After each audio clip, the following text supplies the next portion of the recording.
ஸ்ரீ சிவசங்கரா தேவனே, ஸ்ரீ சிவசங்கரா தேவனே. Shankaram Sivashankaram. Question from Kalyana Krishnan Ravishankar. இறை சக்தி விரும்புவது தூய அன்பும் தூய உள்ளமுமே. நீங்கள் அசைவ உணவு உண்டாலும் சைவ உணவு உண்டாலும் புத்தாடை அணிந்தாலும் கிழிந்த ஆடை அணிந்தாலும் தலைக்கு எண்ணெய் வைத்தாலும் வைக்காவிட்டாலும் இறைவன் விரும்புவது தூய அன்பும் பக்தியும் தான் என்று படித்திருக்கிறேன்.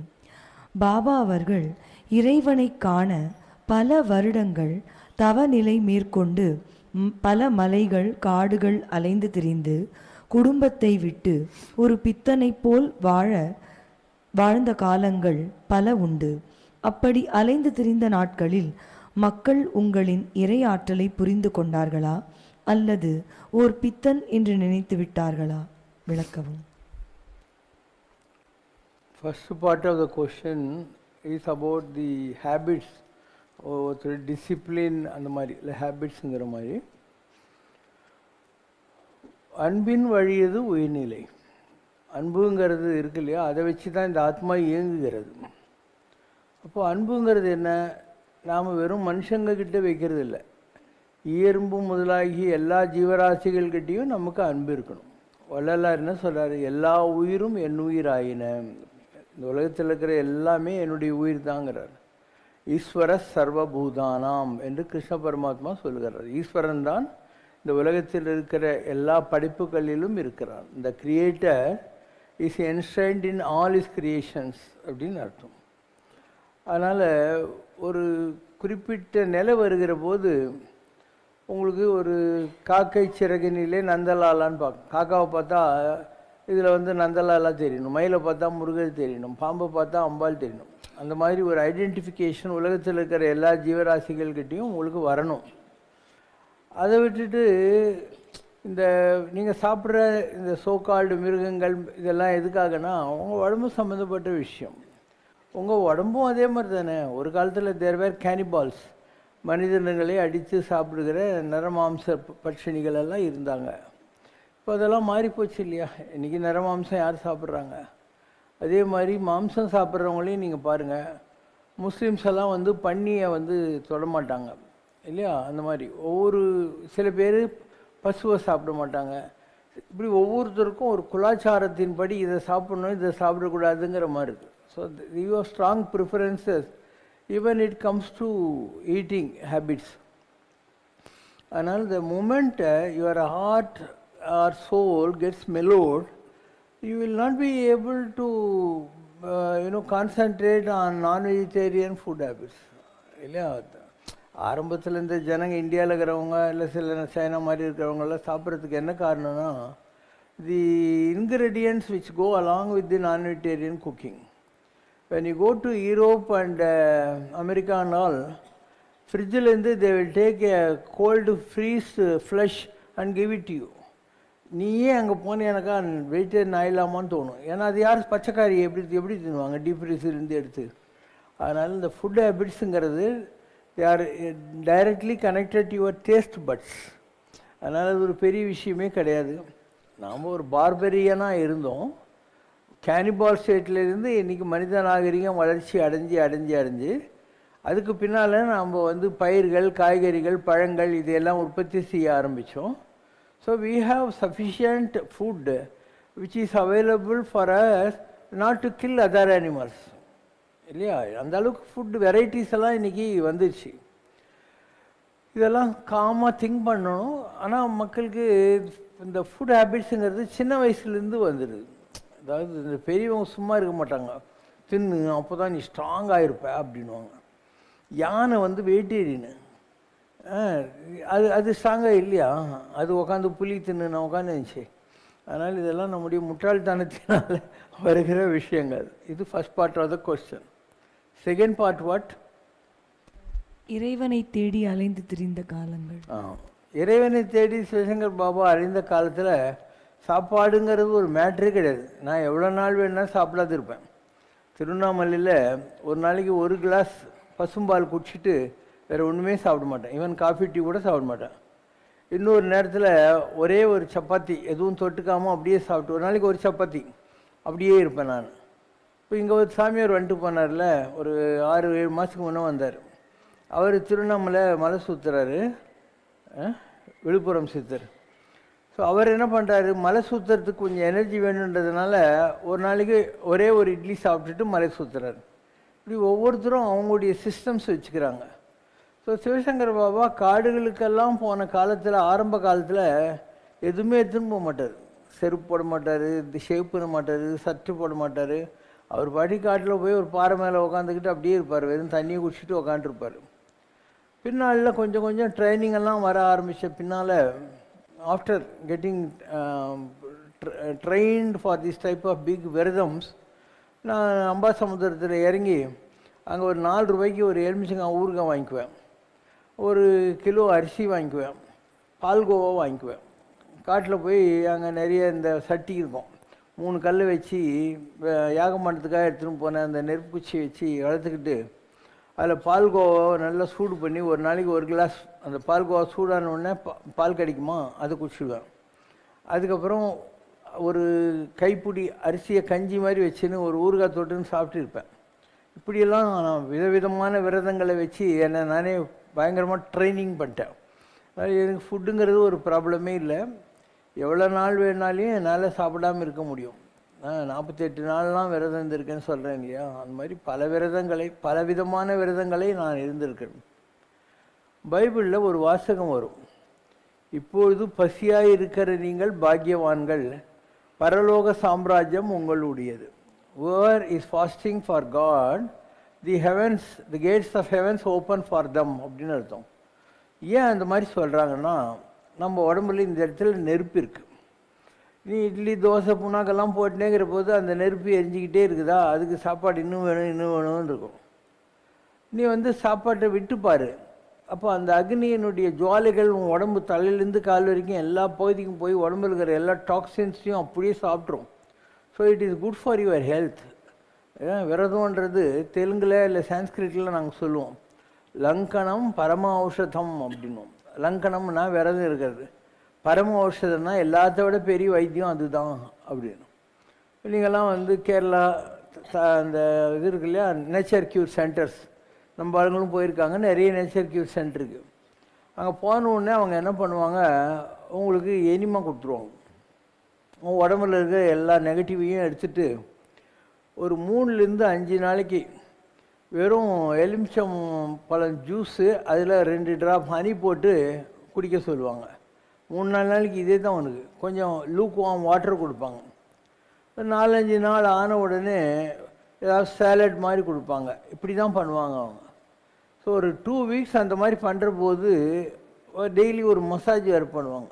உங்களை படுக்க போட்டு விதவிதமான மசாஜ், களிமண்ணில் பண்ணுறது, ஆயிலில் பண்ணுறது, ஸ்டீமில் பண்ணுறது, இந்த மாதிரியான விஷயங்கள் இருக்குது. இது ரொம்ப நல்லது உடம்புக்கு. So any nature cure centre concentrates on removing all the toxins out of your system. நீங்கள் வேணால் கோயம்புத்தூரில் கிருஷ்ணசாமி கவுண்டர் நேச்சுரோபதி சென்டர்னு ஒன்று இருக்குது, அங்கே போகலாம். அதே மாதிரி தாலிப்பரம்பா கிட்ட நமக்கு தெரிஞ்ச ஒரு சென்டர் இருக்குது, என் படம்லாம் அங்கே மாட்டி வச்சுருப்பாங்க. அதே மாதிரி திருவனந்தபுரத்தில் ஒரு சென்டர் இருக்குது, திருச்சூர்கிட்ட ஒரு சென்டர் இருக்குது. இது மாதிரி நிறைய இடங்கள் இருக்குது. எங்கேயாவது நீங்கள் போய் ஒரு 2 வீக்ஸ் இருந்துட்டு வந்தீங்கன்னா உங்களுக்கு பாதி டாக்டர் பில்லு கம்மியாகிடும். உங்களுக்கு வர டாக்டர் பில்லுக்கெல்லாம் காரணமே தேவையில்லாத சாப்பிட்டு உட்காந்துக்கிறது. ஒரு சர்தார்ஜி உடம்பு சரியில்லைன்னு ஒரு டாக்டர்கிட்ட போனான். டாக்டர் சொன்னார், ஒரு நல்ல ஸ்டார் ஹோட்டலில் ஒரு ரூம் போட்டு 2 கட்டில் இருக்கணும், நீ என்னெல்லாம் சாப்பிட்றியோ காத்தாலேயும் சாயந்தரம் வரைக்கும் எனக்கும் கொடுக்கணுன்ட்டார். சரின்ட்டான். அந்த டாக்டர் பக்கத்து வீட்டில் ஒரு பெரிய பக்கெட் வச்சிட்டார். இவர் காலையில் 2 டீ அடித்தானா, 2 டீயை பக்கெட்டில் கொட்டினார். இவன் ஒரு 3 ஆம்லெட்டு 2 ஆலு பரோட்டா சாப்பிட்டானா அதில் பக்கெட்டில் போட்டார். இதுமாரி ஒரு 4 நீ என்னெல்லாம் தின்றானோ எல்லாத்தையும் பக்கெட்டில் போட்டுன்னு மூடி வச்சிட்டார். காலையில் எழுந்திரிச்சு உடனே அந்த பக்கெட்டோட மூடி எடுத்தார். இவன் மூக்க பிடிச்சிக்கணும். அப்போ அவர் சொன்னார், இதுதான் உன் வயிற்றோட கண்டிஷன், இதெல்லாம் தான் வயிற்றில் இருக்குது, உனக்கு எப்படி ஆரோக்கியம் வரும் அப்படின்னு சொன்னாருன்னு. அது மாதிரி சாப்பிடாமல் இருக்கிறதுங்கிறது ரொம்ப நல்ல விஷயம். ஆனால் ஜனங்களுக்கு டெம்டேஷன். நீ சாதாரணமாக ஏதாவது பிஸியாக இருந்து சாப்பிடாத விட்டியானா ஒன்று அது பாதிக்காது. இன்றைக்கி ஆனால் விரதம் வச்சேன்னு வை, அன்றைக்கி தான் ஊரில் இருக்கிற எல்லாத்தையும் சாப்பிடணும்னு தோணும்.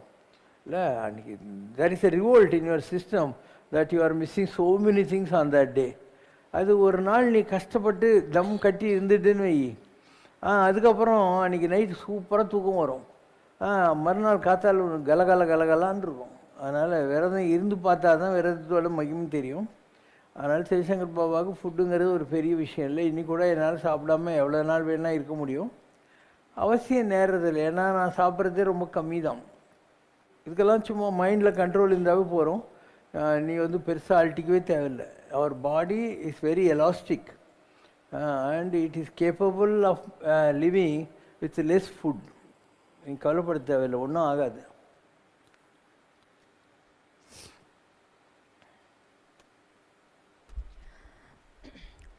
ஈஸ்வரன், அம்பாள், விஷ்ணு, விநாயகர், சூரியன், இந்த 5 பேருக்கும் மூர்த்தி வைத்து பூஜை செய்ய வேண்டும்.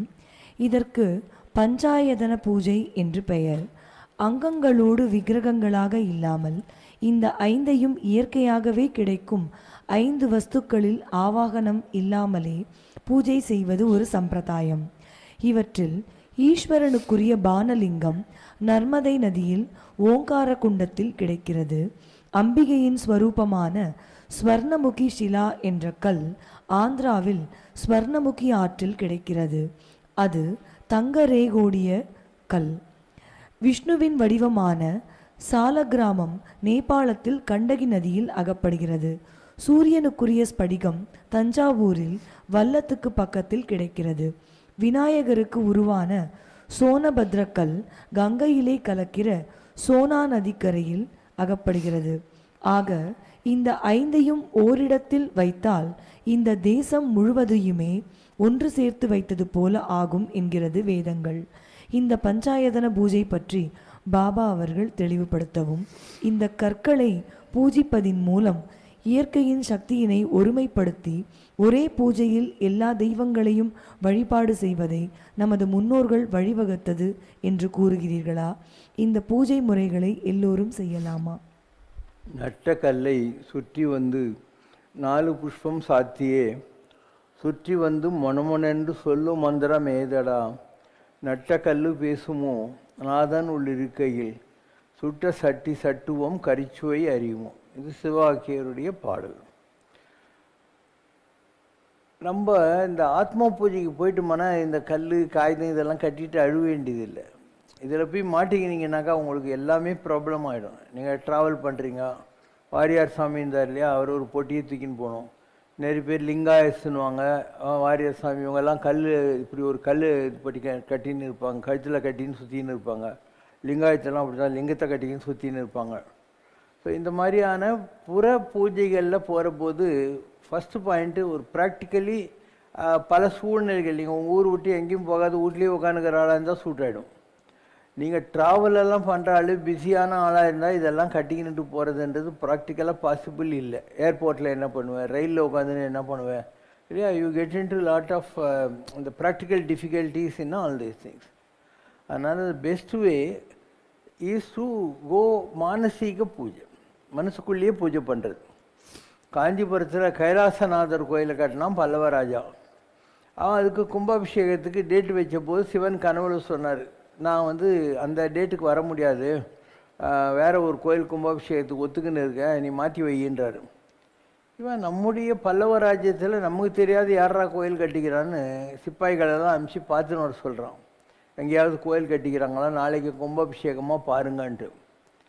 எங்கேயும் தேடுறாங்க, காணும். மரத்தரில் ஒரு பக்கிரி மாதிரி ஒரு ஆள் உட்காந்துருக்காரு. அவர்கிட்ட ஒரு சிப்பாய் போய் கேட்குறான், ஏங்க இந்த இடத்துல ஏதாவது கோயில் கட்டிக்கிறாங்களா, நாளைக்கு கும்பாபிஷேகமாமே அப்படின்னு. இவர் சொன்னார், அந்த பைத்தியக்காரன் அப்படியா சொன்னான் அப்படின்னாரு. சரி என்னன்னார், நான் தான் அது, நான் பொழுது போகாத ஒரு பரதேசி, மரத்தடியில் உட்காந்துட்டு மனசுக்குள்ளேயே ஒரு நாள் கடைக்கால் தோண்டினேன், ஒரு நாள் அஸ்திவாரம் போட்டேன், இப்படி டெய்லி ஒரு சிஸ்டம் பண்ணி கோயிலெல்லாம் கட்டிட்டு நாளைக்கு கும்பாபிஷேகம் வந்துரு சிவனேன்னு சொல்லிட்டேன். அதை சீரியஸாக எடுத்துன்னு சிவன் கோயிலுக்கு கும்பாபிஷேகம் நாளைக்கு வரேன்னு சொல்லிட்டானா அப்படிங்கிற வார்த்தையை பயன்படுத்துகிறார். அப்போது ஒரு கல் கோயில் கட்டின இடத்துக்கு கூட வர மறுக்கிற கடவுள் மனக்கோயில் கட்டிய பூசலார் நாயனார் கோயிலுக்கு வந்தாங்கிறது தான் நம்முடைய சமய வரலாறு. இன்னும் சொல்ல போனால் அந்த கல் கோயில் வந்து விளங்காமல் போயிடுச்சு. கைலாசநாதர் கோயில் இன்றைக்கி மியூசியம், ஏன்னா கட்டிட்டு அந்த படுபாவி நான் கட்டினேன்னு நினச்சானா, அந்த எண்ணம் வந்த உடனே அந்த கோயில் விளங்காமல் போயிடுச்சு. இங்கே அஷ்டலட்சுமி கோயில் இருக்குது. காஞ்சி மகாபெரியவர் இருந்தபோது இவர் இருக்கார் இல்லையா, லக்ஷ்மி மில்ஸ் தேவராயல் நாயுடு கோயம்புத்தூர், அவரையும் முக்கூர் ஐயங்காரையும் கூப்பிட்டாரு. பாம்பேயில் மகாலட்சுமி கோயில் இருக்கிறதுனால பாம்பே ரிச்சாக இருக்குது, நம்ம மெட்ராஸும் நல்ல பணக்கார ஊராகணும், மகாலட்சுமிக்கு யார்கிட்டையும் வசூல் பண்ணி பிச்சை எடுத்து கோயில் கட்டக்கூடாது, அதனால் நீ வந்து கோயில் கட்டுன்னு தேவராயல் நாயுடுகிட்ட சொல்கிறார். அவர் சொல்கிறார், எனக்கு பிஸ்னஸில் 1000 ப்ராப்ளங்குது, ஒரு கோயில் கட்டுற அளவுக்கு எங்கிட்ட இப்போ வந்து வசதி இல்லைன்னார். நீ கட்டு தானாக வருவோன்னார். ஸோ அவர் இந்த கோயிலை கட்டினார், அஷ்டலட்சுமி கோயிலை கட்டினார். கோயில் கும்பாபிஷேகத்துக்கு ஒரு 4-5 நாளைக்கு முன்னால் மகாபெரியவர் அவங்க 2 பேரையும் கூப்பிட்டார். கூப்பிட்டு, நீங்கள் கும்பாபிஷேகத்தை அன்றைக்கி இங்கே இருக்கக்கூடாது, எங்கேயாவது போயிட்டு ஒரு வாரம் கழித்து வாங்கன்னார். உங்களுக்கு ஒரு மாதிரி ஆகிப்போச்சு, என்னடா நம்மளை கோயில் கட்ட சொல்லி கும்பாபிஷேகத்தை அன்றைக்கி நம்மளே துரத்துறாருன்ட்டு. சரி பெரியவர் சொல்லிட்டாருன்னு ஒரு வாரம் கழித்து வராங்க. அப்போ இவர் அவங்களுக்கு மாலை மரியாதைலாம் பண்ணிவிட்டு, இந்த மாதிரி தஞ்சாவூரில் அந்த பரீதீஸ்வரன் கோயில் கட்டினவன் நான் கட்டினேன்னு நினச்ச உடனே கோயில் விளங்காமல் போச்சு, நீங்கள் இந்த கோயிலில் வர்ற ஜனங்க இந்த வெகு விமர்சனையாக பார்த்த உடனே ஒரு எண்ணம் உங்களுக்கு வந்துச்சுன்னா இந்த கோயில் விளங்காது, அதனால தான் உங்களை துரத்தி விட்டேன் அப்படின்னு சொல்லி சொன்னாலாம். அதனால் எந்த ஒரு விஷயம் என் செயலாவது ஒன்றுமில்லை என்கிற போது அதுக்கு பவர் ஜாஸ்தி. நான் செய்தேனுங்கிற நிலைமை, நீ தானம் பண்ணுற தர்மம் பண்ணுற, நான் பண்ணேன்னு நீ சொல்கிற இல்லையா, அப்பயே அது விளங்காமல் போயிடும்.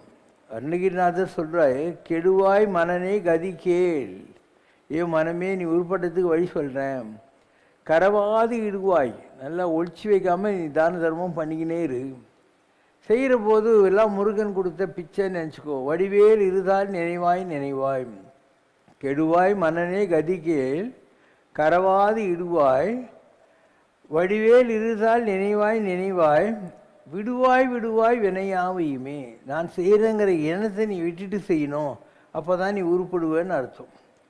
இது எல்லாருக்கும் வருமா நீ சொல்லு? ஒரு சின்ன விஷயம், ஒரு வீடு கிரகப்பிரவேசம் கட்டுறீங்க, அந்த வீட்டுக்கு கிரகப்பிரவேசத்துக்கு எல்லாரையும் கூப்பிட்றீங்க. 100 பேர் அந்த கிரகப்பிரவேசத்துக்கு வந்தால் கூட அவங்கள கூப்பிட்டுன்னு நீங்கள் வீடு சுற்றி காட்டணும் இல்லையா, அவங்களுக்கு சொல்லுவீங்க இதுதான் கிச்சன், பார்த்தா தெரியுதுல்ல கிச்சன், நீ என்ன சொல்கிறது?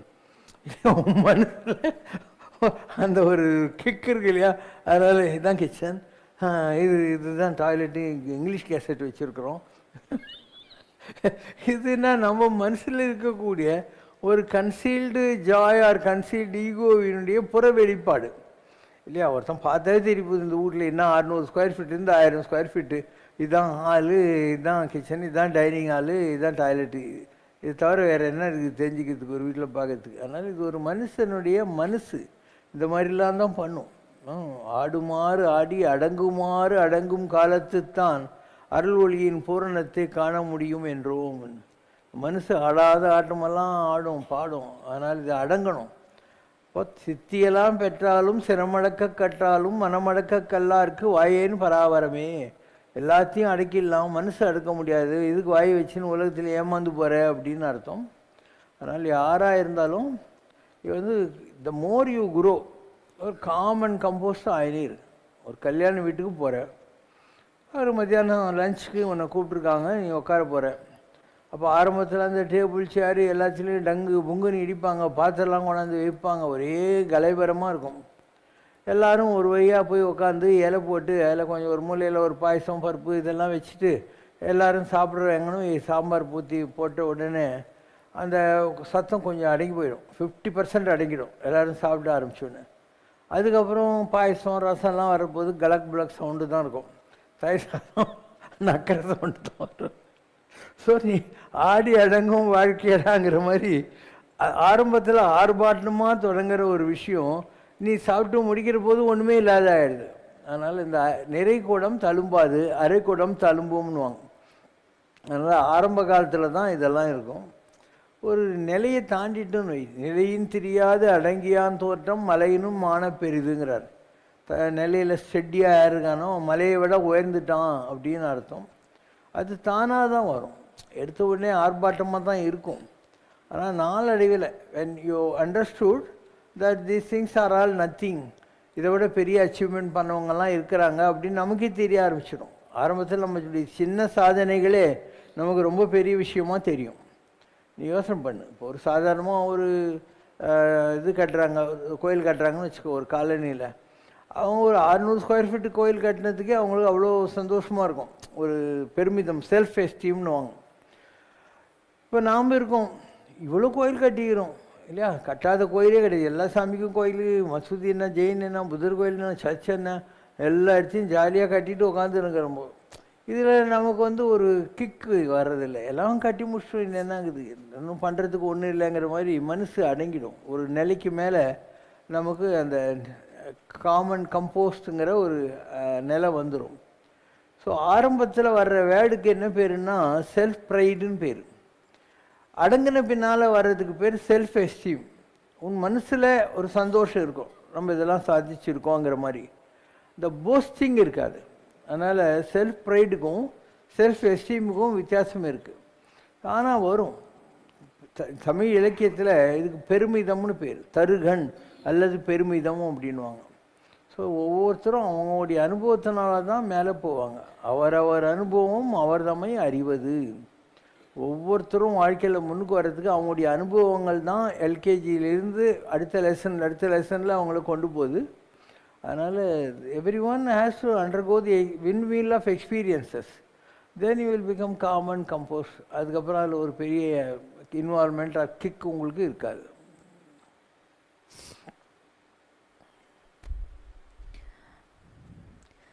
Question from Govindan sir.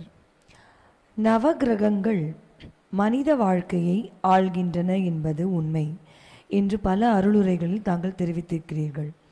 நவகிரகங்களின் மொத்த ஆளுமை ஆண்டுகள் 120 தான் என்று இருக்கும்போது கோடி மகான், சிவபிரபாகர சித்தயோகி போன்ற மகான்கள் பல 100 வருடங்கள் வாழ்ந்ததாக தாங்கள் கூறுகிறீர்கள். அது எவ்வாறு சாத்தியம்?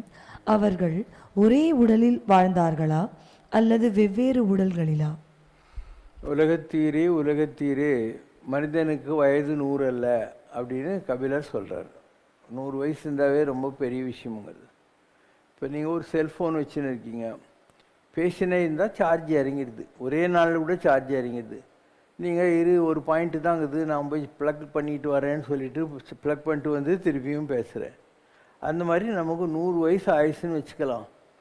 இதை ஒரு நார்மலாக வாழ்கிறவனுக்கு அவ்வளோதான் லைஃப் ஸ்பேன்.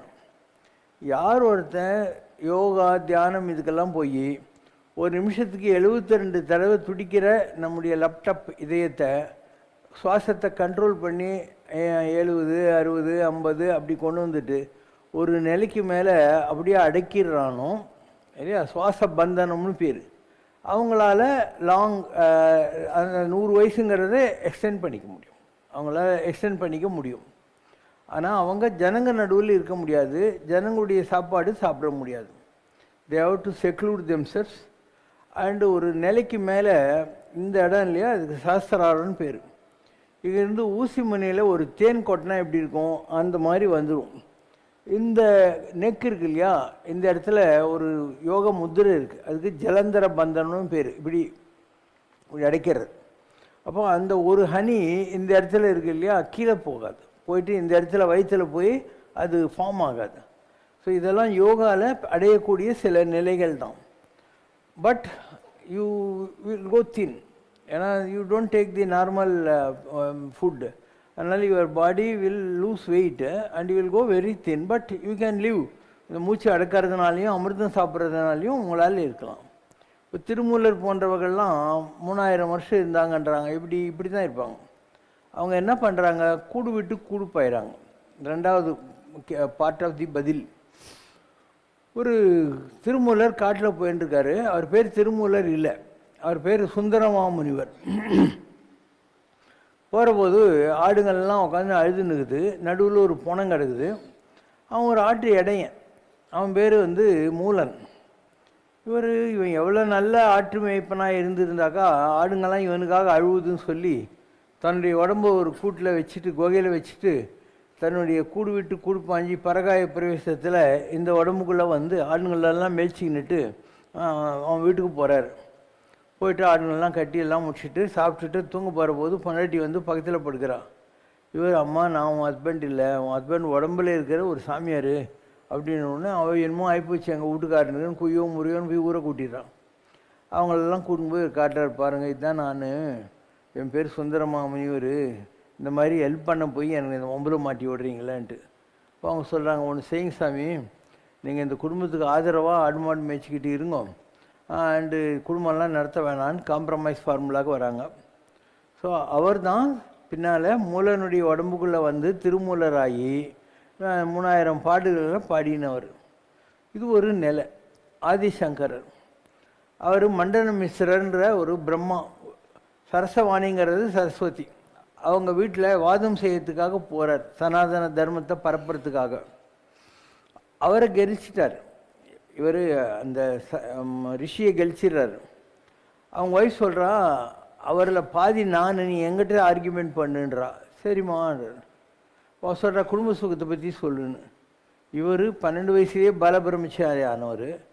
குடும்ப சுகத்தை பற்றி எது சொன்னாலும் அது சும்மா புக்கிஷாக இருக்கும், இவருக்கு தெரியாது இல்லையா, அனுபவம் இல்லை அதை பற்றி. அதனால் எனக்கு 1 மாதம் டைம் கொடுமான்றார். இதே எண்ணத்தில் போயினேங்கிறார். அப்போ காசிராஜா மண்டையை போட்டான். இவருக்கு ஒரு ஐடியா வருது, தன்னுடைய உடம்பு ஒரு குகையில் வச்சுட்டு காசிராஜாவுடைய உடம்புக்குள்ளே போய் காசி ராணி கூட குடும்பம் நடத்தி அந்த குடும்ப சுகம் என்னான்னு கற்றுக்கிறார். இதுக்கு நடுவில் அந்த மந்திரி கண்டுபிடிச்சிடுறான், இந்த ஆள் நம்ம பழைய ராஜா இல்லை, ரொம்ப அறிவாளியாகிறான் அப்படின்னு சொல்லிட்டு, இந்த நாட்டு எல்லையில் ஏதாவது ஒரு மகானுடைய உடம்பு இருந்தால் எரிச்சிடுங்கடான்றான். ஸோ அவங்க எரிக்கிறாங்க, இவர் கை சுடுது, கபால்னு இந்த உடம்பு கெட்டு போட்டுன்னு அப்படியே பாஞ்சி தன் உடம்புக்குள்ளே போயிடுறாரு, கை எரிஞ்சு போகுது.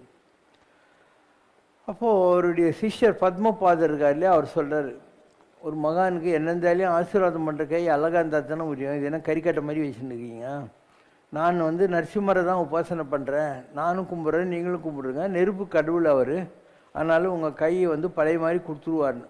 அப்போ இவங்க லக்ஷ்மி நரசிம்ம கராவலம்ப சோஸ்திரம்ங்கிற ஒரு பாடலை பாடுறாங்க, கை வந்துடுது. இது அடுத்த உதாரணம், எப்படி ஒரு கூடு விட்டு கூடு பாயிருதுங்கிறத ஒரு காரண காரியத்துக்காக பயன்படுத்தினாங்க அந்த காலத்தில் இருந்தவங்கெல்லாம் அப்படிங்கிறதுக்கு இந்த மாதிரி பல உதாரணங்களே நம்முடைய இலக்கியங்கள்லேருந்து சொல்லலாம். அண்டு அந்த உடம்பு இருக்கு இல்லையா, ஒரிஜினல் உடம்பு, அதை காப்பாற்ற வேண்டியிருக்கும். இப்போ திருவண்ணாமலையில் அருணகிரிநாதர் இருந்தார். அவரை பிடிக்காத மந்திரவாதி சம்பந்தாழ்வான் ராஜாவுக்கு கண்ணு போயிடுது. அதனால் தேவலோகத்தில் போய் பாரிஜாத புஷ்பத்தை கொண்டு வந்தால் தான் உங்களுக்கு கண்ணு வரும், இந்த அருணகிரிநாதருக்கு அந்த பவர் இருக்குது, அதனால் நீங்கள் அவரை கேளுங்கன்னு. ராஜா கெஞ்சிறான், என் கண்ணுக்காக நீங்கள் செய்யக்கூடாதான்னு. இவர் கிளி கோபுரத்து மேலே தன்னுடைய உடம்பை வச்சுட்டு அருணகிரிநாதர் கிளி வடிவம் எடுத்து, இப்போ தான் கிளி கோபுரம், அப்போ அது ஏதோ அருண கோபுரம்னு இருந்திருக்கும், கிளி வடிவம் எடுத்து பறந்து போய் பாரிஜாத புஷ்பத்தோடு வர்றாரு. அவர் வந்துட்டாருன்னு தெரிஞ்ச உடனே சம்பந்தாண்ணா என்ன பண்ணுறான், இந்த சோறு பண்ணி வச்சுருக்கிற உடம்பை எடுத்து திருவண்ணாமலை அருணாச்சலேஸ்வரர் கோயிலுக்கு பேக் சைடில் எச்சிடுறான். இன்னைக்கு கூட அந்த சமாதி அங்கே இருக்குது. அதனால் அவர் கிளியாகவே இருந்துட்டார். அப்போ கந்தர் அனுபூதி பெற்று கந்தர் அனுபூதி சொன்ன எந்த அருள் நாடி நிற்கும் நாள் என்னாலோன்னு முருகனுடைய அருளை வாங்கி கந்தர் அனுபூதி என்ற புராணத்தை சொன்ன அருணகிரி, ஐயா அருணகிரி உன்போல் மெய்யாக ஒரு சொல் விளம்பினர் யார், உன்ன மாதிரி சத்தியமான வாக்கு யாராவது சொன்னாங்களா அப்படின்னு அருணகிரிநாதரை பற்றி புகழ்கிற அளவுக்கு கந்தர் அனுபூதியை பாடினான். ஸோ நார்மலாக இந்த கிளிக்கு ட்ரைனிங் கொடுக்குறவங்க என்ன பண்ணுவாங்கன்னா, ஒரு கண்ணாடியை வச்சுருவாங்க, கண்ணாடிக்கு முன்னே கிளியை உட்கார வச்சுருவாங்க, கிளிக்கு பின்னால் இவங்க நின்றுக்குவாங்க, இவங்க மூஞ்சி அதில் தெரியாத மாதிரி.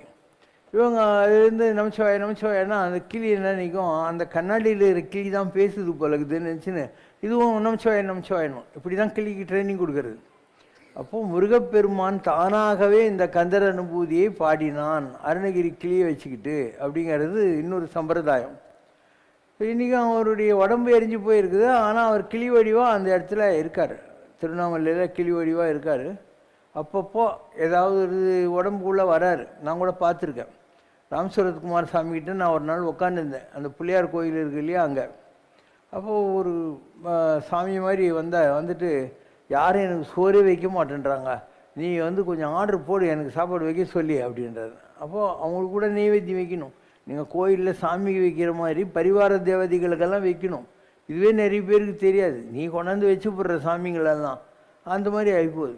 இதே மாதிரி நமக்கு கூட ஒரு அனுபவம் இருக்குது. நம்ம துர்கை கோயிலை காட்டினோம், துர்கை கோயில் நல்லா 18 கையோட ஜம்முனுக்குற அந்தம்மா. இந்த மிளகாத்தம்மன் இல்லை, அது ஒரு நாள் என்கிட்ட வந்துச்சு. வந்து எல்லாத்தையும் பெரியவுள்ளே துண்ணுறான். நான் பட்னிக்கிறேன், யார்கிட்டயோ சொல்லி எனக்கு கொஞ்சம் சோறு வைக்க சொல்லுச்சு. நான் சொன்னேன்ட்டு குருமூர்த்தி எல்லாம் அவங்க வீட்டிலேருந்து கொண்டாந்து இங்கே மிளகாத்தம்மனுக்கு வச்சுருக்கான். இப்படி தேவதைகளுக்கு கூட பசி இருக்குது. அதுங்க உட்காந்து கையில் சாப்பிட்டு டெட்டால் போட்டு கை கழுவுறதெல்லாம் இல்லை. அந்த வாசனை சாமிங்களுக்கு இப்படி இப்படின்னா அந்த வாசனை போகிறோம். அதுங்களுக்கும் பசி இருக்குது, அதுக்கும் உணர்வுகள்லாம் இருக்குது. இப்படி எத்தனையோ பேர் தங்களுடைய ஆயுசை நீட்டித்து கொண்டு இருப்பாங்க. இப்போ கோடிசாமி இருந்தார். கோடிசாமி முதல்ல என்னவா இருந்தார்? பாடகச்சேரி சுவாமிகள் அப்படின்னு இருந்தார். தஞ்சாவூரில் பொன்னைநல்லூர் மாரியம்மன் கோயில்னு இருக்குது இல்லையா, அதுக்கு பக்கத்தில் கோடிசாமி அங்கே இருந்து அந்த கோயில் அவர் தான் கட்டினார். அண்டு இது கும்பாபிஷேகம் பண்ணுறபோது காஞ்சி மகாபெரியவர்கிட்ட போய் யாரோ கேட்டாங்க, அவர் வந்து பிராமின் கிடையாது, அவர் கும்பாபிஷேகம் பண்ணலாமான்ட்டு. அவர் தாராளமாக பண்ணட்டும் அப்படின்னு பெரியவர் சொல்லி அவரே தான் கோடிசாமி பாடகச்சேரி சாமிகளாக இருந்தபோது அவர் தான் பண்ணார். ஸோ பாடகச்சேரி சாமியாக இருந்துட்டு அவர் லக்ஷ்மி மில்ஸ் கோவிந்தராயல் நாயுடு வீட்டுக்கு வந்து தங்கியிருந்தார். ஒரு காலத்தில் தனுஷ்கோடி இல்லையா, அங்கே ஒத்த காலில் நின்று தவம் பண்ணின்னு இருந்தார். தனுஷ்கோடி கிட்ட கோடிக்காரன் பேர், அதனால தான் அவர் பேர் கோடிசாமின்னு வந்துச்சு. அதுக்கப்புறம் இங்கே ஜோலார்பேட்டைக்கிட்ட பொம்மிடின்னு ஒரு இடங்குது, அந்த இடத்துல கொஞ்ச நாள் இருந்திருக்கிறார். அதுக்கப்புறம் இங்கே நம்ம தண்டையார்பேட்டைக்கிட்ட மணிக்கூண்டு இருக்கு இல்லையா, அங்கே வந்து வக்கீல் ஏகாம்பரன்னு ஒருத்தர் வீடு. அவங்க வீட்டில் பேக் சைடில் ஒரு மரத்துக்கிட்ட ஒரு முனீஸ்வரன் கோயில் இருக்குது. அந்த முனீஸ்வரனே கோடிசாமி தான். அதனால் அங்கே வந்து கொஞ்ச நாள் இருந்திருக்கிறார். அதுக்கப்புறம் அவர் லக்ஷ்மி தேவராஜ் வீட்டுக்கு போனார். புரைப்பாளையம் ஜமீன்தார் வந்த உடனே திடீர்னு கீழே இறங்கி வந்து காரில் ஏறிக்கிட்டார். புரைப்பாளையத்தில் வந்துட்டு அங்கேயே இருந்துட்டார் லாஸ்ட் வரைக்கும். அப்போ கோடிசாமிங்கிறவர் அதுக்கு முன்னால் பாடகச்சேரி சாமியாக இருந்து எல்லாம் பார்த்துட்டு அதுக்கப்புறம் இந்த கோடிசாமிங்கிற பாடியில் வந்தார். இதெல்லாம் ஜனங்க வைக்கிற பேர் தான், வாய் திறந்தா கோடின்னு வர. அதனால் கோடிசாமி அவர் பேர் யாருக்கு என்ன தெரியும்? அவர் யார்? தோத்தாபுரி ராமகிருஷ்ண பரமஹம்சர் குருவாக இருந்த தோத்தாபுரி தான் கோடிசாமி. அவர் விக்டோரியா மகாராணி கூட எலிசபெத் மகாராணி கூட நான் லண்டனில் சாப்பிட்ருக்கேன்னெல்லாம் சொல்கிறார் அவர். அதனால் இவங்கெல்லாம் 400 வருஷம் 700 வருஷம் இருக்காங்கன்னா இப்படி தான் இருக்கிறது, வேறு வேறு உடம்புல இருப்பாங்க. அப்போ பெங்களூரில் இவர் இருந்தபோது இவருக்கு 4 சோடா வாங்கி கொடுத்தேவனும் ஒருத்தன் இவரை பார்க்கறதுக்கு வரான் கோடிசாமிக்கிட்ட. இவர் சொல்கிறாரு, தாத்தாக்கு 4 சோடா வாங்கியா அப்படின்றாரு. ஏன்னா அவனுக்கு ஞாபகம் வரணும், இந்த மாதிரி 4 சோடா அந்த சாமி தானே நம்மக்கிட்ட கேட்பாரு, இவர் கேட்குறாரு அப்படிங்கிற ஐடியா வரும். அப்போ தான் கனெக்ட் பண்ண முடியும் அவனை. அதனால் அந்த மாதிரிலாம் அவங்க சில ட்ரிக்ஸ் வச்சுருப்பாங்க. நீ உனக்கு என்னை இப்படி தாண்டா தெரியுங்கிற மாதிரி சில கனெக்ஷன்ஸ்லாம் வைப்பாங்க. இப்படி தான் நானும் அவர்கிட்ட போனேன். கிருஷ்ணவேணி அம்மா சொன்னாங்களேன்ட்டு நான் திருநெல்வேலி கரையார் டேம் பக்கத்தில் இருந்து நேராக பொள்ளாச்சிக்கு வந்தேன். போய் சாமிக்கிட்ட எதிரில் உட்காந்துக்கிட்டேன். எனக்கு அப்பயே இந்த ரியலைசேஷன்லாம் வந்துருந்துச்சு. அப்போது சாமிக்கிட்ட எதிரில் உட்காந்துட்டு, சாமி நான் யாருன்னு தெரியும், நீ யார் அப்படின்னு. உண்மையில் நான் யாருன்னு எதுக்கு தெரியும், நீ யார் அப்படின்னு கேட்குறேன். அதுக்கு அவர் சிரிக்கிறார், கடகடான்னு சிரிச்சுட்டு, கடலை அளந்துடுவியா, இந்த தாத்தா யார் நீ கண்டுபிடிச்சிடுவியா அப்படின்றாரு. அப்போ நமக்கு தெரியுது, நம்ம நினைக்கிறது இந்த ஆளுக்கு தெரியுது, கடலை அளக்க முடியாது, என்ன ஒன்றாலும் கண்டுபிடிக்க முடியாதுன்னு அதுக்கு அர்த்தம். வாய் முடின்னு உக்காண்டோம். கொஞ்ச நேரம் கழித்து அவரே சொல்கிறார், தோத்தாபுரி அப்படின்றார். அவர் தோத்தாபுரியாக இருந்தாருன்னு. தோத்தாபுரி யார்? ராமகிருஷ்ண பரமஹம்சருக்கு பரம அத்வைத்தை கற்றுக் கொடுத்த ஒரு குரு. அப்போ நான் அவரை கேட்குறேன், சாமி நான் யார் அப்படிங்கிறேன். அவர் இப்படி உட்காந்து, தாத்தா ராமகிருஷ்ண நீ தான் ராமகிருஷ்ண பரமஹம்சராக இருந்த, அப்போ நான் தோத்தாபுரி இருந்தேன், அந்த கனெக்ஷனில் என்கிட்ட வந்துக்கிறார். இப்போ கிருஷ்ணவேணி அம்மா இருந்துச்சு இல்லையா, அது சாரதா தேவியாக இருந்துச்சு அந்த அவதாரத்தில். இப்படி உலகத்தில் உண்டதே உண்டு, உடுத்ததே உடுத்து, உரைத்ததே எடுத்தெடுத்து உரைத்து, கண்டதே கண்டு, கொண்டதே கொண்டு, கழிந்ததே கடவுள் நாளெல்லாம். உலகத்தில் யாரும் புதுசு இல்லை, எதுவும் புதுசு இல்லை, நம்மலாம் உலகத்தில் வந்துன்னு போயின்னு தாங்கிறோம். ஸோ யாருன்னு தெரிஞ்சுக்கிட்டாக்கா அவங்க ஞானத்துக்கு வந்துட்டாங்கன்னு அர்த்தம்.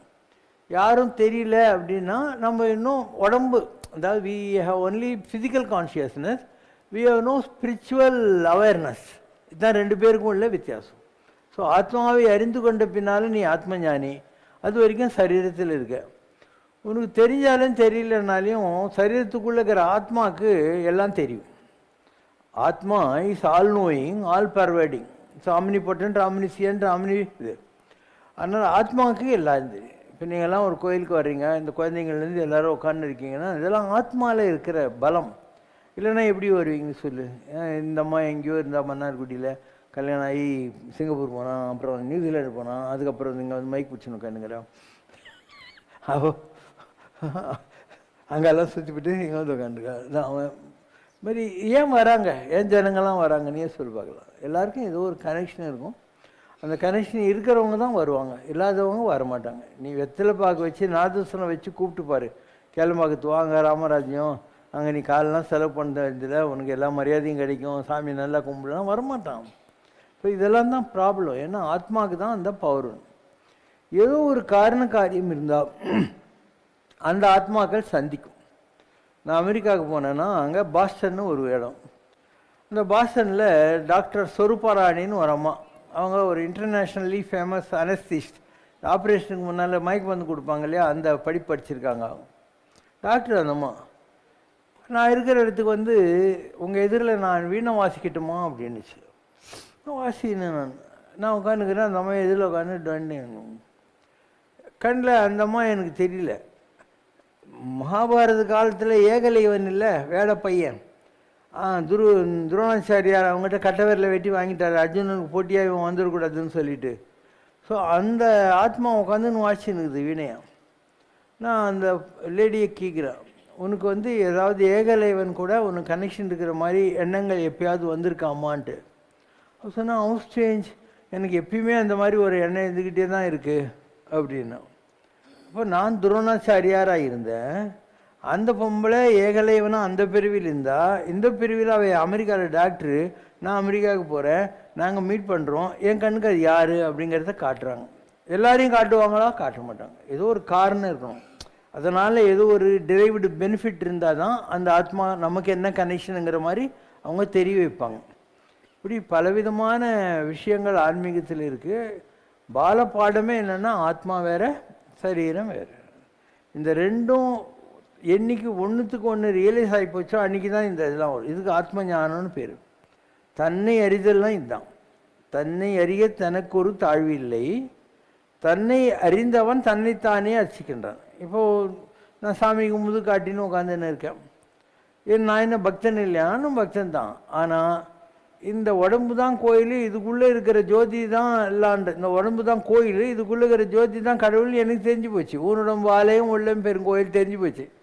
அதனால் எனக்கு இந்த காகிதம், கல், உருவம், தகடு, இதிலெல்லாம் இன்ட்ரெஸ்ட் இல்லை, எதுலேயுமே இன்ட்ரெஸ்ட் கிடையாது. அந்த மாதிரி உனக்கு நிஜமாகவே ஒரு அந்த டேஸ்ட் வந்துடுச்சின்னு வச்சுக்கோ, அப்போ தான் நீ இந்த மாதிரி ஆவ. அது வரைக்கும் ஒரு ஜவுளி கடை கேலண்டரில் உனக்கு கிடைக்கிற கிக்கு ஒரு ஊனுடம்பு ஆலயம் கான்செப்டில் உனக்கு கிடைக்கவே கிடைக்காது இல்லையா? உனக்கு அந்த ஜவுளி கடை கேலண்டர் நல்லாவே தெரியுது, ஜவுளி கடையில் தான் கொடுத்தானு, வரைஞ்சவன் பேர் இருக்குது, நீயே அதை கண்ணாடியில் ஃப்ரேம் போட்டு ஓட்டில் மாட்டி அதுக்கு பூ போட்டு சக்கரை பொங்கல்லாம் வச்சு டெய்லி தோப்பு கண்ணை வேற போட்டுறேன். அப்போது ஒரு கல்லில் காயத்தில் உனக்கு இருக்கிற அந்த ஈர்ப்பு, ஒரு அட்ராக்ஷன் உனக்கு ஒரு ஆர்கானிக் சப்ஸ்டன்ஸில் வர்றதில்லை. பார்த்தியா? ஒரு காகிதம் வந்து என்ன பண்ணும்? ஒன்றும் பண்ணாது. நீ தான் ஆர்கானிக். கண்ணு தெரியுது, காது கேட்குது, மூக்கு சுவாசிக்குது, வாய் பேசுது, உடம்பு நடக்குது, எல்லாம் செய்யுது. அப்போது ஒவ்வொருத்தனும் இந்த நிலையை அடைஞ்சிட்டான்னா அவனுடைய வழிபாட்டு முறை மாறிடும். அப்போது நடப்பதே பிரதர்ஷனம் என்று நான் நம்பிவிட்டேன். இதான் அது. நடக்கிற போதே பிரதர்ஷனம்தான். நீ குளிச்சானா அதுதான் கடவுளுக்கு அபிஷேகம், நீ சாப்பிட்டா அதுதான் கடவுளுக்கு நைவேத்தியம். இந்த ஸ்கந்தகுரு கவச்சம்னு ஒன்று இருக்குது.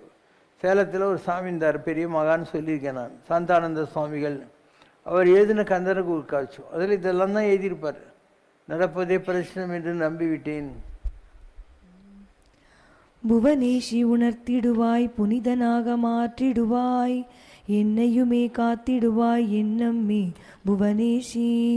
நின்றும் இருந்துமே நின் நாமம் ஏத்திடுவேன், நடந்தும் கிடந்துமே நான் உன்னை போற்றிடுவேன். இம்மை பொழுதும் உன்னாமம் மறந்திட மாட்டேன் நான், என் நினைவெல்லாம் நீயாக நின்றிடுவாய் புவனேஷி. என் உணவெல்லாம் உனக்கேற்ற நைவேத்தியமாகும் அம்மா. நான் நடப்பதை பிரதட்சிணமாய் நம்பிவிட்டேன் தாயே கேள். என் உடலாட்டமெல்லாம் உனக்கருளும் முத்திரையாம். என் உயிருக்கும் உயிரான ஆத்மசக்தி நீ அன்றோ. இதெல்லாம் அந்த அனுபவங்கள் வர்ற போது தான் இந்த பாட்டெல்லாம் வரும். விளையாட்டு இல்லை இல்லையா. அவருடைய குரு சேந்தமங்கலம் சுவாமிகள். சேந்தமங்கலத்தில் ஒரு கோயில் கட்டியிருக்காங்க. சேந்தமங்கலம் சுவாமிகளுடைய குரு ஜட்ஜி சதாசிவ பிரம்மேந்திராள். அவர் அவதூதர். துணியே இல்லாமல் ரோட்டில் போயினேங்கிறாரு. மேலேருந்து ராஜா பார்க்குறான், என்னடா இப்படி இருக்கானேன்ட்டு. அவர் அப்படி தாங்கன்றாங்க. அவன் கையை வெட்டு பார்க்கலான்னு. அந்த ஆளுடைய கை வெட்டி பூமியில் துச்சின்னு இருக்குது. இவர் பாட்டிக்கு போயினேங்கிறார். அப்புறம் கெஞ்சி கூத்தாடி கையை வச்சு ஒட்ட வைக்கிறாங்க. அதுதான் சதாசிவ பிரம்மேந்திரர். இன்றைக்கும் அவருடைய அதிஷ்டானம்னு சொல்லுவாங்க. அது அங்கே இருக்குது, புதுக்கோட்டை கிட்டே இருக்குது. அண்டு இதுக்கிட்ட அவருடைய என்னது தியானம் பண்ணுற அதெல்லாம் அங்கே இருக்குது. இங்கே சேந்தமங்கலத்தில் ஒன்று இருக்குது. இந்த சாமியார் அங்கே உடையாப்பட்டியில் இருக்குது, சேலம் ஸ்கந்தாசிரமத்தில். இவங்கெல்லாம் நல்ல நிலைகளை தொட்டவங்க. இந்த கலிகாலத்துலேயும் அந்த மாதிரிலாம் கொஞ்சம் பேர் வந்தாங்க. நிறைய பேர் இல்லை, கொஞ்சம் பேர் வந்தாங்க இந்த மாதிரி உயர்நிலைகளை அடைஞ்சவங்க.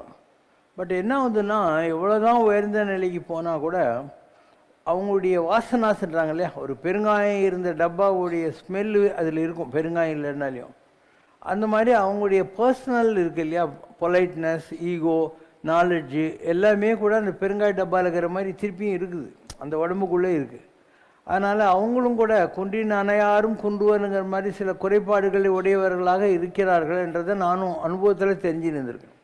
அவர் எனக்கு ரொம்ப நல்லா தெரிஞ்சவர். நான் நிறைய தடவை அங்கே போயிருக்கேன். அவர் சொல்லுவார், என்னை பார்த்தா சொல்லுவார், மகா உத்தமனாகும், ரொம்ப உத்தமமானவன்வார். இன்னும் சொல்லுவார், இவனுக்கு பராசக்தியை அனுகிரகம், மகாராணியே அனுகிரகம் பண்ணுற நிலையில் இருக்கான், இவன் சேனாதிபதி கட்டின்னு அழுதுன்னு இருக்கான் அப்படின்வார். பராசக்தின்னா யார்? மகாராணி. அவளே இவருக்கு அனுகிரகம் பண்ணுற அளவுக்கு இவர்கிட்ட தவம் இருக்குது. இவர் இந்த சேனாதிபதி முருகனை கட்டின்னு இருக்காரு அப்படின்னு அர்த்தம். இப்படிலாம் பேசுவாங்க, அவங்க பேசுவாங்க. ஆனால் அவங்கவுங்களுக்கு ஒன்று பிடிக்குது இல்லையா, உனக்கு எது பிடிக்குது எது பிடிக்கலையாங்கிறது என்ன, அதனுடைய போக்கில் அதனுடைய ஒவ்வொருத்தருக்கும் அவரவர் அனுபவம் அவர்தமை அறிவது. அவரவர் இறையவர் குறைவிலர் இறையவர். நீ எந்த சாமியை நம்புறியோ அதில் எந்த குறையும் கிடையாது. அவரவர் தத்தம் தெய்வகை சென்று அடையன் என்றது. ஒவ்வொருத்தருக்கும் ஒரு அறிவு இருக்குது. அதனுடைய போக்கில் போய் எந்த கடவுளை நீ கும்பிட்டாலையும் அல்டிமேட் டெஸ்டினேஷன் ஏதோ அங்கே போய் நீ சேர்ந்துருவேன். அதனால் ஒவ்வொருத்தருக்கும் ஒரு வாசனை இருக்குது. அந்த வாசனை தான் அவங்கள வழி நடத்தும். இப்போ இவங்கெல்லாம் சொல்லிட்டாங்க, நீ பராசக்தியை பிடின்னு சொல்லிவிட்டு நான் முருகரை விடலைல்ல, முருகரை பிடிச்சேன், கடைசியில் முருகர் என்னை எல்லா இடத்துக்கும் கொண்டு போய் சேர்த்துட்டாரு, எனக்கு ஒன்றும் ப்ராப்ளம் இல்லை. அதனால் அவங்கவுங்க எதை நம்புறீங்களோ அதை நம்புங்க. அதாவது உங்களுக்கு இன்னும் சொல்லப்போனால், உங்களுக்கு ஏதாவது குலதெய்வம்னு இருக்குல்ல, அதை நம்பினாவே போகிறோம். நீ ஊரில் 9000 சாமிக்கு இது எல்லாத்தையுமா பிடிச்சினாலே முடியும். அதனால் உனக்கு ஒரு குலதெய்வம் இருக்கும். அது சின்ன தெய்வமோ பெரிய தெய்வமோ அதை பற்றி உனக்குதான், நீ அதை நம்பு. உனக்கு ஒரு ஃபேமிலி டாக்டர் இருக்கிறாரு, நாளைக்கு உனக்கு ஒரு பெரிய ஆப்ரேஷன், உங்கள் ஃபேமிலி டாக்டரே அந்த ஃபீல்டில் யார் சர்ஜனோ அவர்கிட்ட அப்பாயின்மெண்ட் வாங்கி நான் அவரும் கூட உனக்கு பக்கத்தில் ஆப்ரேஷன் நடக்கிற வரைக்கும் இருந்து உனக்கு ஹெல்ப் பண்ணுவார். அந்த மாதிரி எதை குலம் காக்கும் தெய்வமோ அதுதான் குலதெய்வம். அதை நீ நம்பினாவே உனக்கு எப்போல்லாம் தேவைப்படுதோ அதை விட பெரிய நிலைகளில் இருக்கு இல்லையா, அதுங்கக்கிட்ட அதுவே உன்னை கொண்டு போய் சேர்க்கும். அதனால தான் பாரதி சொன்னால், பெரிய கடவுள் அருள் செய்ய வேண்டும்னா. அப்போ பெரிய கடவுள் சின்ன கடவுள் 2 இருக்குது, அதில் உங்களுக்கு சந்தேகம் இல்லை. ஒரு பிரைம் மினிஸ்டர் இருக்கிறான், ஒரு பிரசிடெண்ட் இருக்காங்க, கேபினட் மினிஸ்டர் இருக்கான், ஸ்டேட்டில் மினிஸ்டர் இருக்கிறான். ஸோ ஒவ்வொருத்தருக்கும் ஒரு போர்ட்ஃபோலியோ இருக்குது. அந்த மாதிரி தான் நீ எல்லாத்தையும் தேடி அலைய முடியாது. உனக்கு இருக்கிற ஆயுஸ்குள்ளோ ஏதாவது ஒன்று தெய்வம் உண்டு என்று இரு, அது ஒன்று என்று இரு, அது ஒன்றுத்து நம்ப பார்க்கலாம். ஏகன் அநேகன், ஒருத்தந்தான் அநேகமாக தெரிகிறான், ஏக் அநேக். அப்போது வானோரும் பேராயிரம் பரவி வானோரேத்தும் பெம்மான், 1000 பேர் சஹஸ்ரநாமம் சொல்லி தேவர்கள் கூட கடவுளை கும்பிட்றாங்களாம். அந்த மாதிரி எதை வேணா கும்பிட்டுன்னு போ. ஏதவன் ஊர் ஏதவன் பேர், யார் உற்றார் யார் அயலார், அவனுக்கு வேண்டியவங்க யார் வேண்டாதவங்க யார், இதெல்லாம் அவனுக்கு ஊர் ஏது பேர் ஏது. அதனால் நீ காமாக உனக்கு எது பிடிக்குதோ அதை ஒன்றுத்த உருப்படியாக பிடிச்சின்னு உக்காந்துரு, மற்றதெல்லாம் தானாக வரும், நம்ம தலையில் இருந்தால் வரும். அதுக்குன்னு இந்த ஒரு நாய் தேங்காயை உருட்டுற மாதிரி தேங்காய் இங்கே உருட்டின்னு இருக்கும் அங்கே உருட்டின்னு இருக்கும், சாப்பிடவே சாப்பிடாது கடைசி வரைக்கும். நாய் பெற்ற தெங்கம்பழம்னுவாங்க அதை. அந்த மாதிரி நீ இங்கே அங்கே அங்கே இங்கே சுற்றிக்கினே தினம் உனக்கு எதுவுமே கிடைக்காது. நான் ஆட்சி செய்து வரும் நான் மாட கூடலிலே மீனாட்சி என்ற பெயர் எனக்கு. கங்கை நீர் ஆட்சி செய்து வரும் வடகாசி தன்னில் விசாலாட்சி என்ற பெயர் வழக்கு. ஓம் ஜெய் சிவசங்கரரே சுவாமி ஜகத் பரிபாலகரே ஆதி சங்கர அவதாரா அநாத ரக்ஷகரே. ஓம் ஜெய் சிவசங்கரரே. அன்னையும் தந்தையும் நீரென்றறிந்தும் அன்பில் நனைகின்றோம் சுவாமி, அன்பில் நனைகின்றோம். ஆசானும் இறையாகிய தேவா நின்னடி பணிகின்றோம். ஓம் ஜெய் சிவசங்கரரே. கைலையை பன்முறை வலம் வந்தாய் ஓ கருணாகர கீர்த்தி சுவாமி, கருணாகர கீர்த்தி. மயிலையில் நின்று வரம் தருகின்றாய் மங்களகர மூர்த்தி. ஓம் ஜெய் சிவசங்கரரே. ஆனந்த சாகரம் தனிலம்மையாழ்த்தும் அற்புதாருள் ஜோதி சுவாமி, அற்புதாருள் ஜோதி. ஆரத்தி செய்து பாடி மகிழ்ந்தோம் அருள்வாய் பரஞ்சோதி. ஓம் ஜெய் சிவசங்கரரே. நாராயண நாராயண ஓம் சத்யநாராயண நாராயண நாராயண ஓம் நாராயண நாராயண ஓம் சத்யநாராயண நாராயண ஓம் சத்யநாராயண நாராயண ஓம். ஓம் ஜெய் சிவசங்கரரே. குறை ஒன்றுமில்லை மறைமூர்த்தி கண்ணா, குறை ஒன்றும் இல்லை கண்ணா, குறை ஒன்றுமில்லை